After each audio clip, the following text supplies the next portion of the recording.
You are not destined to a life as a victim. Frustration, fatigue, sadness, forget about it.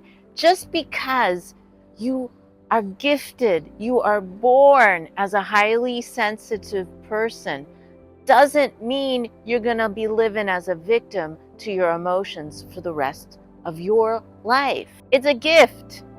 And here we are on a beautiful rooftop on a rainy day in northern Spain to discuss highly sensitive traits and how they add to your life, how you can thrive being a highly sensitive person.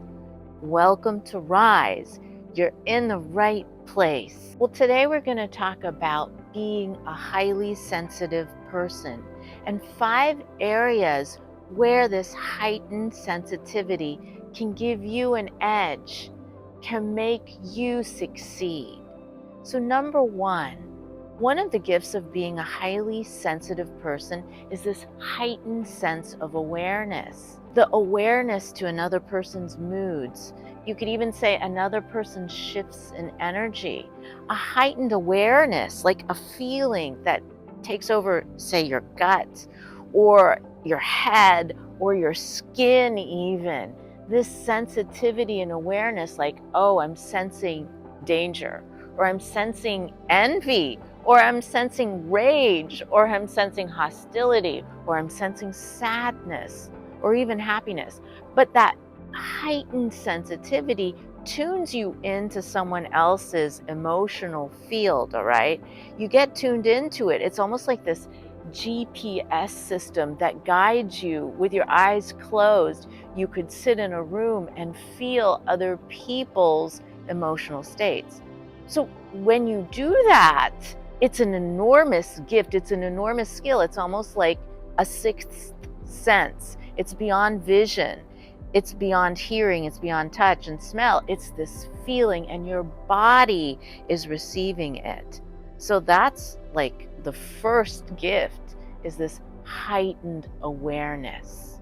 Something that happens to highly sensitive people a lot is they can fall into the victim narrative. And I mean this in the most loving way possible. It's easy to feel victimized by the cruelty of the world and minimized and hurt and crushed when you notice how much anger and pain and even what the election in the US brought about. It's easy to fall into the victim narrative. And there are some skills that a highly sensitive person can use in order to avoid the victim narrative. And here are a few skills. I mean, just because you're a highly sensitive person doesn't mean you cannot become assertive, all right? Being assertive is not being mean, but it means that you are aware of your needs, what is going on inside of you, instead of letting it be overwhelmed by the needs of the world, the pain of the world. Assertiveness requires time and patience with yourself.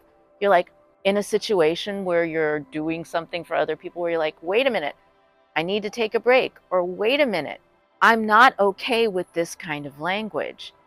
Assertiveness takes self-confidence. So the more you're able to say, this doesn't work for me, and it's received by people, the more self-confidence you develop, the more your assertiveness grows. It doesn't come from shutting down. It's actually like saying, this doesn't work for me. Let's figure out ways that we all can work together. Assertiveness.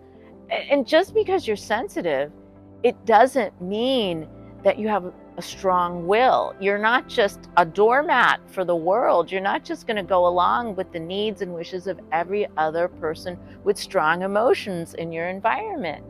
You can be strong-willed too. Being a strong-willed, sensitive person is an exquisitely rare trait, because you don't dominate through making people feel afraid of you or wielding your power over them. But it's a source of saying, this is who I am, and this is what I need, and this is how I want to live my life.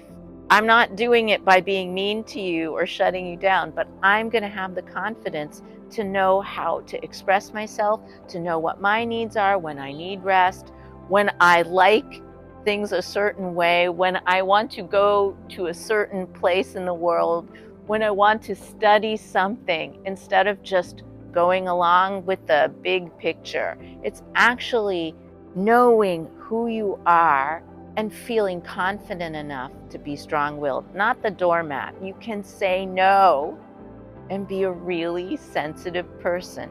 Another thing about being a highly sensitive person and not being a victim is that you're selective about who you let get really close to you. Just because someone needs something, needs time, needs love, needs money, doesn't mean it needs to come from you because you feel it from them. You don't have to let everybody in. Let that sink in for a second. You don't have to let everybody get super close to you. You can be selective about who you bring close to you. You can feel good about that. And generally, the people that you learn to let close to you are people who replenish you, or you feel tired going through an emotional experience with them, but it's a shared experience. It's not just something that's put onto you to solve or save or take all the pain and suffering. It's something that you go through together, and people that you meet along the journey of life who you can share your emotional life with. It's going to enrich your life. It's going to make you a very strong, happy, sensitive person. Well, we're almost at the end of the video, and I really want to thank you for your attention and participation. If you like this content, please don't forget to like and even subscribe. And it looks like we're getting a little bit of the sun out while we're talking about the fifth aspect of being a highly sensitive person. And that's just, how do you protect yourself? Number 5, practical protective strategies for your sensitivity. The number one thing I can think of is rest. We tend to keep going because the needs of the world, they're endless. It's going to keep flowing. It's going to keep going. And it's hard to know when to stop. But I think it's very important as a highly sensitive person to have a regulated rest schedule. And that doesn't just mean 7 to 8 hours of sleep at night. That means a pause during meals. That means a pause even in the afternoon after the workday is done. Take time to reconnect with what's inside of you, because chances are you've absorbed a lot of stuff, and take the time to discharge it. So rest is one way. Another way is just practicing self-care. Self-care isn't buying a new purse. It isn't necessarily getting a manicure. It's the art of just feeding, hydrating, letting yourself be warm, letting yourself go to the bathroom. Self-care can start in those basic ways. Giving yourself a snack. Self-care. Go and get a hug from someone who you love. Be with your animals. Give yourself some care, because chances are you care for a lot of people and you can't always come last. So a little bit of self-care goes a long way. And it can come in a pause in the form of a cup of tea and just sitting and taking a breath.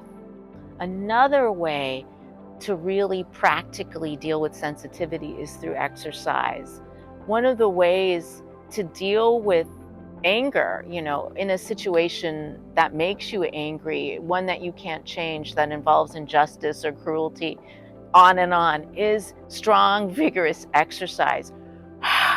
Getting your heart rate and your breathing up, whether it's running or going fast up a hill, get that out of your body. And we do it through breath. We do it through exercise. Another way to deal practically with the sensitivity is to stretch, and to stretch your body and release what's been stored inside. Because believe me, our muscles clench up when we're experiencing a bunch of different emotions. So that clenching, you can tighten your fists and release them. You can tighten your fists and release them. That's a very easy way, but there are so many yoga sites that can help you to release a lot of emotional tension. And I think an easily overlooked way to protect your sensitivity is by finding a community, a supportive community of people who you can talk to about your pain or about your exhaustion. That you don't feel like you're dumping on them or hurting on them, but people who support you and are like, hey, you can do this, or do you need a hug, or you look tired. People who reflect back to you and are generally caring people. Building a community of caring people really helps, because being a sensitive person, needing to select who you let into your energy takes time. And when you find the right people to surround yourself with, it's a really good thing, and it's worth it. It's worth it going out there, tiptoeing out there where it's safe, and bringing someone in, even when you feel like just curling up in a puddle. It's worth it. It makes you a successful, strong, healthy, highly sensitive person. Thank you for watching, and I hope you have a wonderful day.